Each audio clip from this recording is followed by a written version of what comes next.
স্ত্রীর যে ভুলটির কারণে স্বামীর রিজিক নষ্ট হয়, এটা অনেক স্ত্রীরা জানে না, অথচ এই ভুলটা হামেশাই অনেক পরিবারে হয়ে থাকে, যেই কারণে স্বামীর রিজিকের উপর একটা ইফেক্ট পড়ে, আল্লাহ নারাজ হয়ে রিজিক কমায় দেয়। হয়তো আমরা এটা অনেকেই জানি না। রাসূলুল্লাহ সাল্লাল্লাহু আলাইহি ওয়াসাল্লামের হাদিস যদি আপনি দেখেন তাহলে এই জিনিসটা স্পষ্টভাবে আপনি বুঝতে পারবেন।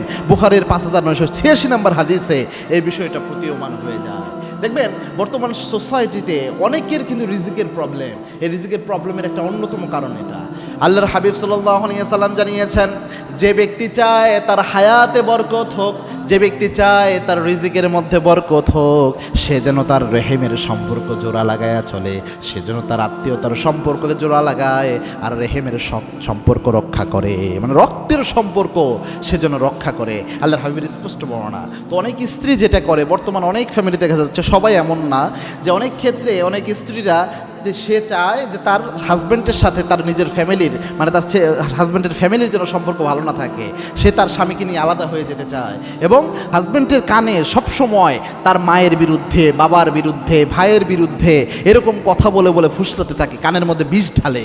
একটা সময় হাজব্যান্ড বিরক্ত হয়ে, তিক্ত হয়ে নিজের দেখা যায় নিজের আব্বার সাথে সম্পর্ক খারাপ হয়, আম্মার সাথে সম্পর্ক খারাপ হয়, ভাইয়ের সাথে সম্পর্ক খারাপ হয়, বোনের সাথে সম্পর্ক খারাপ হয়, ফুফুদের সাথে খারাপ সম্পর্ক হয়ে যায়। এরকম অনেক পরিবারে এটা হয়ে থাকে। তো এটা হলে যেটা হয়, যখন কোনো পুরুষ মানুষ নিজের রেহেমের সম্পর্ক, নিকট আত্মীয়দের যে সম্পর্ক, এগুলো নষ্ট করে ফেলে, তখন কিন্তু তার রিজিকের মধ্যে প্রভাব ফেলে। হাদিসের মাধ্যমে বোঝা গেল।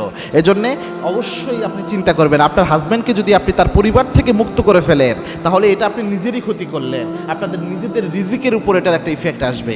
এজন্য চেষ্টা করেন মানায় নেওয়ার জন্য। হ্যাঁ, এটা এমন ব্যতিক্রম, অনেক সময় এমনও হয় যে এটা এমনি এমনিই করে না, দেখা যায় যে ওই মানে স্ত্রীর উপর অনেক দিক থেকে অনেকভাবে ষড়যন্ত্র চালায় বা অনেক দিক থেকে চাপ সৃষ্টি করে, অনেকভাবে মনে কষ্ট দেয়, আঘাত দেয়। এমনি এমনি তো আর একটা মানুষ এরকম হয়ে যায় না, যার কারণেই অনেক সময় হয়। তবুও চিন্তা করবেন যেন আপনার রিজিকের উপর ইফেক্ট না পড়ে, সম্পর্ক যেন নষ্ট না হয়, এটা খেয়াল রাখবেন।